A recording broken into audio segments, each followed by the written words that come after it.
And yet, Mr. Vice President, you were able to win the House and the Senate in 2024. Why can't you do it again without adding additional seats? But we had but this is a very important question, Kristen. We had way fewer House seats than we should have. One, if the Democrats hadn't aggressively gerrymandered, and two, if illegal aliens weren't counted in the census for purposes of apportioning congressional seats. The best estimates I've seen is that in California, for example, has 5 additional congressional seats than it should have because they count illegal aliens for the purpose of apportioning representatives. Meanwhile, Ohio, my home state, lost a representative. We're literally losing representatives for American citizens in order to give congressional representation to illegal aliens. Republicans are trying to balance out the scales a little bit for basic fairness and for the integrity of our democracy, which the president cares about as much as anybody in the country. The biggest Karen in the media thinks she's so good and smooth and attacking, but not good enough to get J.D. Vance in a corner, because this guy is a pro speaker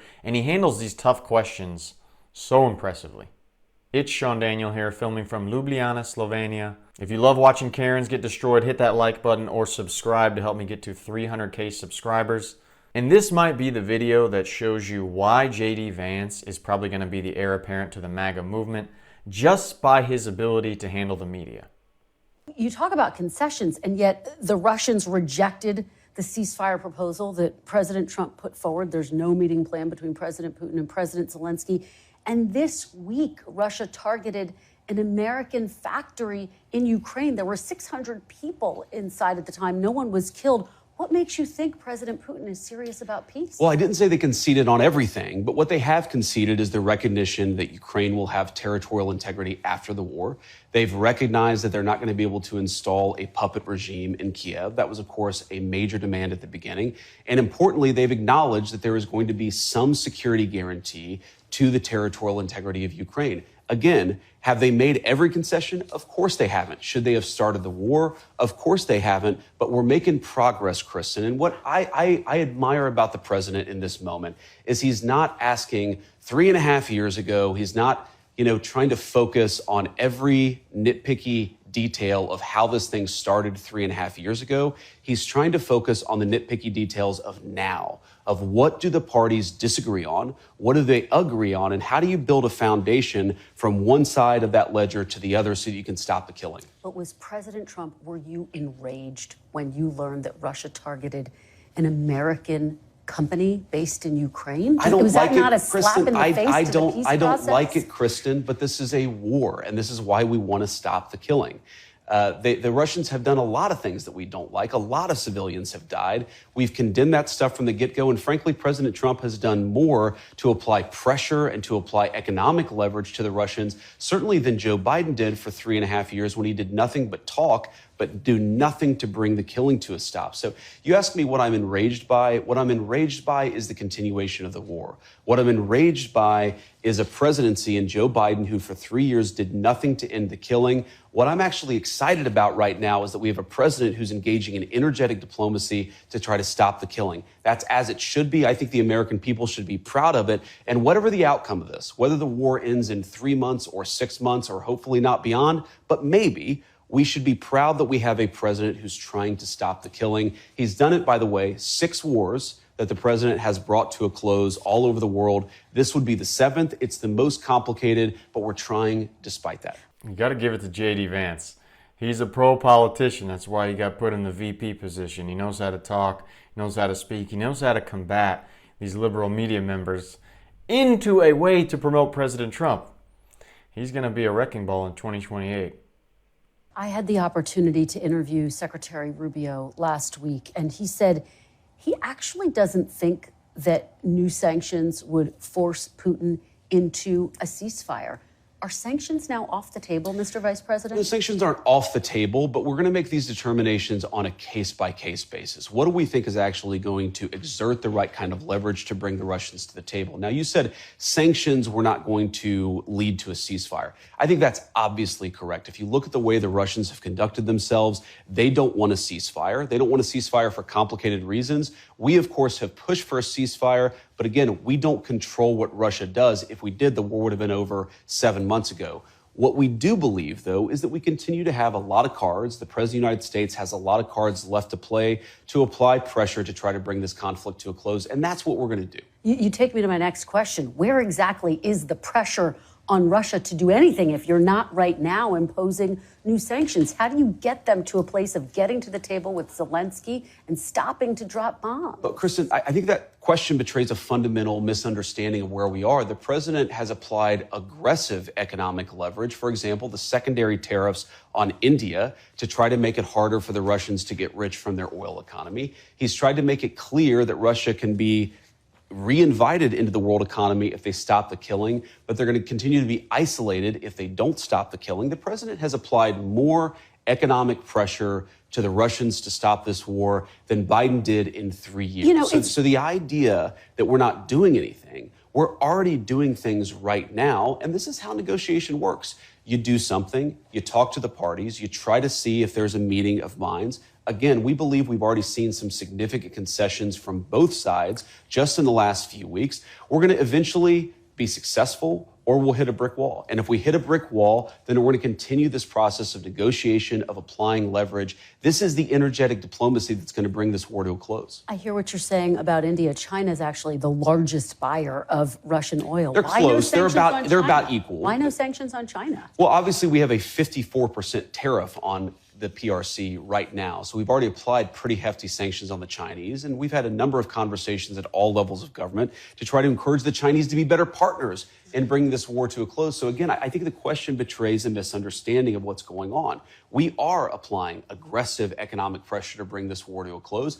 Maybe we'll apply additional pressure. Maybe if we feel like we're making progress, we'll dial that pressure back. That give and take is part of the negotiation that we think is working. It hasn't reached its final outcome yet, but we're going to keep on working on this process for as long as we can. Based on Kristen Welker's idea of these sanctions on Russia, it means that most likely, maybe, when it comes to handling disagreements with her, she's the type, based on this logic, that if you're having a disagreement, argument with her back home as her wife, right before you come together to have this discussion, to deal with the conflict you have, she's going to throw a dagger right into you about who you were, some stuff you haven't done. She's going to throw some dart at you, some personal attack, right before you have this discussion to try to come to peace and resolve something. Because that's the same principle she's taking on here by throwing sanctions on Russia right in the middle, after we've gotten them to, right in the middle of negotiations, right after Trump has gotten Putin to come to Alaska, which could be more of a win for Putin in a way, but it does show some movement on his end. If you take her logic of penalizing and beating the crap out of Russia right now, even more, and you work it to a regular discussion, that's how it lines up. And it really doesn't make sense, and it shows you she knows nothing about negotiations.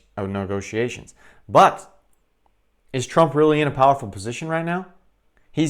Putin's got Trump, so many EU leaders coming together in one meeting in Washington, D.C. in order to possibly get a meeting with Putin. Who's really got the cards? Just to boil down what the Russian concessions might look like, is the only thing that President Trump is asking Russia to give up is not to invade all of Ukraine? No, that's not it at all. It's providing the Ukrainians the kind of security guarantees that ensures that the country is not going to be invaded again. And this is really, this is why I think we've made a lot of progress, Kristen. Even though we're not yet there, why we've made a lot of progress is fundamentally the disagreement here is over security guarantees versus where you draw the battle lines in Ukraine. So whether we solve those issues, we've actually identified the two critical issues, one to the Ukrainians, one to the Russians. And I think that that is where the fruit, if we ultimately solve this thing, that's where the fruit of an agreement will come. I want to get to security guarantees, but Sure. Very quickly, if Russia is allowed to keep any of the territory that it illegally seized, What message does that send to China? Does it give China a green light to invade Taiwan? Does it give Russia a green light to invade other European countries, which is what your European allies are concerned about? Well, first of all, the Ukrainians are going to ultimately make the determination about where you draw the territorial lines in their own country. But Kristen, this is how wars ultimately get settled. If you go back to World War II, if you go back to World War I, if you go back to every major conflict in human history, they all end with some kind of negotiation. We're actually not active parties in the negotiation. We're effectively mediating. We're trying to mediate the Ukrainians and the Russians to come to some agreement. If the Ukrainians are willing to say something on territory that brings the conflict to the close, we're not going to stop them. We're also not going to force them because it's not our country. We're trying to play a constructive role. The president is trying to play a constructive role to bring peace to the region, but he's not going to force these parties to walk through the door. All he can do is open the door and ask them to negotiate in good faith. That's something that the media has not grasped at all. They act like it's this evil thing if Russia's going to get any territory from Ukraine, which it is. Okay, it is a bad thing. It is an evil thing. But they act like that has never happened before in history. When a country has an opportunity, they invade, they start taking over parts. It's not like they just leave because you want them to leave. They have to be defeated or some leverage point against them to get them to leave. And it doesn't look like it's going to happen with Russia and Ukraine. So the best thing Trump can do is help negotiate some at least stopping and redrawing of the lines.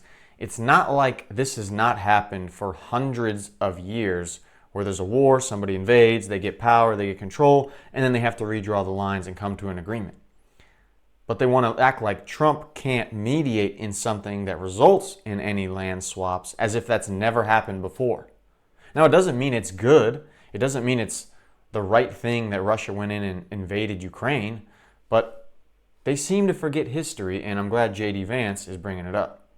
You talk about security guarantees. Sure. Foreign Minister Lavrov discussed the importance of Russia being a part of security guarantees. Ukraine says that's a non-starter. Is that a non-starter for the United States as well? How can Russia secure Ukraine when it's dropping bombs on There's Ukraine? a little bit of a talking past each other here. First of all, we're not talking about security guarantees until after the war has come to a close.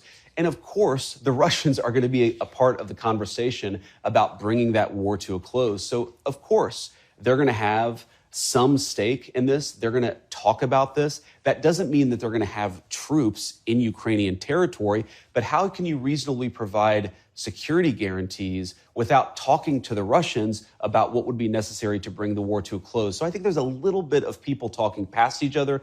This is going to be a security guarantee provided by a host of nations. I think the Europeans are obviously going to play a big role. We think there are other countries all over the world that might play a big role. The Russians are going to be involved because they're the critical party that's necessary to stop the killing. Again, this is how negotiations happen. It's this give and take. It's a conversation between both sides. Very quickly before I move to domestic issues for Americans who are watching, can you guarantee no U.S. boots on the ground as a part of these security guarantees? The president's very clear. There are not going to be boots on the ground in Ukraine, but we are going to continue to play an active role in trying to ensure that the Ukrainians have the security guarantees and the confidence they need to stop the war on their end. And the Russians feel like they can bring the war to a conclusion on their end. It's complicated, Kristen, but we're going to keep on trying to play these parties.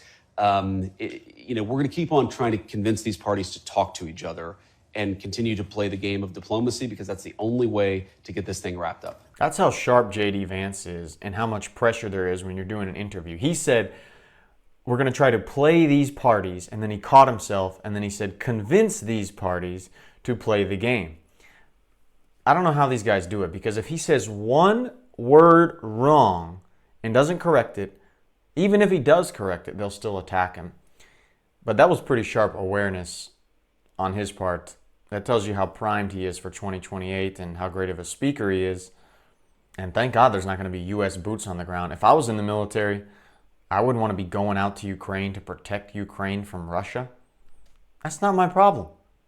All right, let's talk about some domestic issues now. This week you were in Georgia. You were there to talk about and promote the One Big Beautiful Bill. And it also comes in the same week that Texas Republicans approved 5 new Republican seats. So they expanded the map for Republicans in their state.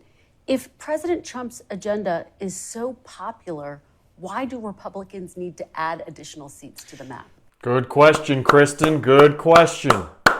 Well, first of all, Kristen, you have to ask yourself, why have Democrats gerrymandered their states aggressively over the past 10 to 20 years? If you look, for example, at the popular vote in a lot of these states, and Massachusetts, where 32% of the residents of Massachusetts voted for Republicans, 0 Republican federal representatives. So we're not trying to all we're doing, frankly, is trying to make the situation a little bit more fair on a national scale. The Democrats have gerrymandered their states really aggressively. We think there are opportunities to push back against that, and that's really all we're doing. And yet, Mr. Vice President, you were able to win the House and the Senate in 2024. Why can't you do it again without adding additional But we had seats? But this is a very important question, Kristen. We had way fewer House seats than we should have. 1, if the Democrats hadn't aggressively gerrymandered, and 2, if illegal aliens weren't counted in the census for purposes of apportioning congressional seats. The best estimates I've seen is that in California, for example, has 5 additional congressional seats than it should have because they count illegal aliens for the purpose of apportioning representatives. Meanwhile, Ohio, my home state, lost a representative. We're literally losing representatives for American citizens in order to give congressional representation to illegal aliens. Republicans are trying to balance out the scales a little bit for basic fairness and for the integrity of our democracy, which the president cares about as much as anybody in the country. But of course, people who are here and who are not documented are not eligible to vote. But They're not eligible to vote, but they do go in the congressional apportionment. That's why California has so many more seats, is because they count illegal aliens. So even though they don't vote, well, some of them actually do vote, but hopefully most of them don't, they end up getting congressional representation that ought by right go to American citizens. I know we're almost out. J.D. Vance had something special in his coffee this morning before this interview, and this is something he has talked about all the way back a few years at CPAC, a big conservative convention, how California has more congressional seats now because of how they count illegals in their census. And one of the states who had to give up one is Ohio. Are you kidding me? Are you kidding me? And Gavin Newsom is going around acting like he's doing God's work by trying to fight back against the Texas by redistricting their stuff, which redistricting is just a response in Texas to the redistricting and gerrymandering that already went on in Democrat states. So it's not like Texas is taking the first step in doing something evil, so Gavin Newsom and all these other people need to fight back. Texas is fighting back against Illinois, New York, other states that have done this. And now Gavin Newsom is acting like he's fighting back against Texas when his own party is the main faulter or initiator of this wrongful action. Plus, they count illegals with the census. Come on. California, man. Not California dreaming, it's California scheming. I know we're almost out of time, so 2 more quick ones. The administration deployed the National Guard to D.C. to crack down on crime. You visited with them this week. Yep. At least 6 Republican states are sending in their own National Guard troops as reinforcement. But many of these states have cities that actually have crime rates that are worse than Washington, D.C. So why aren't these states sending National Guard troops into their own states to deal with the crime issue? Well, look, and is that a possibility? Well, look, if the local governors want to make that determination, we'll leave it up to the local governors. But what we have control over is the nation's capital. And if you look, for example, at the murder rate in D.C., it rivals some of the worst cities, the most violent cities anywhere in the world. That's a disgrace for our nation. That's a disgrace for the residents who live in D.C., who just want to take their kids to a park or walk down Union Station or take their family out for a bite to eat without being accosted by a vagrant or a violent criminal. Crime has dropped they over should 20%, have that right. though, in the nation's capital. Crime has dropped over 35% in the nation's capital in 10 days because of what Donald J. Trump So is has that done. mission accomplished? I think that there's so much more that we could do. Absolutely not. It's not mission accomplished. When you make such big progress in a matter of a week and a half, I think that you step on the gas and try to make D.C. even more safe. And here's the thing, Kristen, we don't have to live like this. My message to my fellow citizens here in D.C. or all across the country would be that allowing vagrants and armed robberies to take over your city, that's a policy choice. What President Trump is showing is that if you just empower local law enforcement to arrest and prosecute the bad guys, we can take back American streets. You, as a young family, whatever the color of your skin, you should not have to cross the street because there's a crazy person yelling at your children on the other side. You should not be worried that if you take your son out for a meal at 8 o'clock in the evening, an armed robber is going to assault your family. This is a policy choice to allow lawlessness to overrun our cities. The president has made a different policy choice. And I think what he's showing the entire American community is that we don't have to live like this. And that's the biggest thing that will come out of D.C. It matters a lot for D.C., but I think it matters more for the whole country to see that if we just make better choices, we can take back our cities. It's great that Trump is doing that he's initiating and taking federal power with the National Guards to try to clean up the streets of D.C. But one of the issues and reasons also why we have problems with crime is illegals. Now, we have not really gotten a lot of mass deportations, or have we gotten the deportation numbers in a while, probably because they're underwhelming.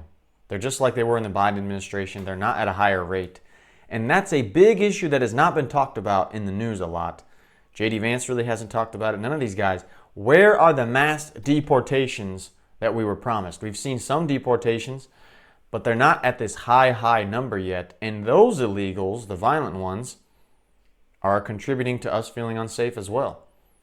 I'm getting a wrap, so final question for Please. you, Mr. Vice President. The Wall Street Journal is reporting that Elon Musk is halting his plans to create a new political party, in part because he wants to support you for president in 2028. I know you've been asked about this. You said you have not discussed this with him. That's right. But do you see yourself as the apparent future of the MAGA movement? No, I see myself as a vice president who's trying to do a good job for the American people, Kristen. And if I do a good job, and if the president continues to be successful, as I know that he will be, the politics will take care of itself. We can cross that bridge when we come to it. But we just had an election 7 months ago. I think I'm probably like most Americans, and I'm already sick of talking about politics after a big general election. The next election that matters is not the election of 2028, it's 2026. So before we talk about anything 3.5 years down the road, let's take a break from politics, focus on governing the country, and when we return to politics, it's going to be to focus on those midterm elections. Have you had any conversations with President Trump about him passing the torch on to you?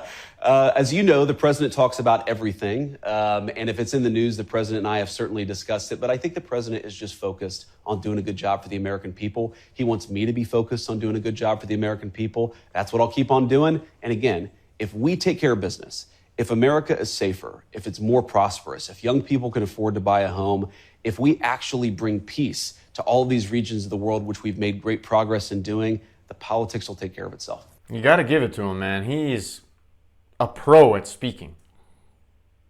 To wiggle out of that, give a logical response, something that makes sense and doesn't just sound like this fake answer, because we know he's talked to Trump about being the heir apparent in 2028. He's probably even talked to Elon Musk about it. I don't know. He says he hasn't. Who knows? He could be telling the truth on that. But it was interesting how he wiggled out and gave a logical explanation, while not saying the truth necessarily about how much he's talked to Trump about that, but saying, hey, yeah, me and President Trump talk about a lot of things.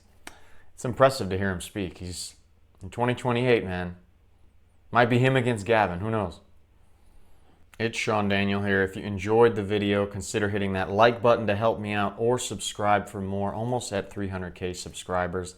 And if you want to see how Kristen Welker tries to go after the Russian, Kristen Welker's here, the Russian foreign minister is here, Putin's right-hand man with this Ukraine negotiation. Check out this video right here. I'm about to record it. It's an hour long. I'm going to cut it down to some of the best parts. I can already see him being pretty straightforward, not messing around, and not up for her BS. Check it out if you want to, and I'll see you there.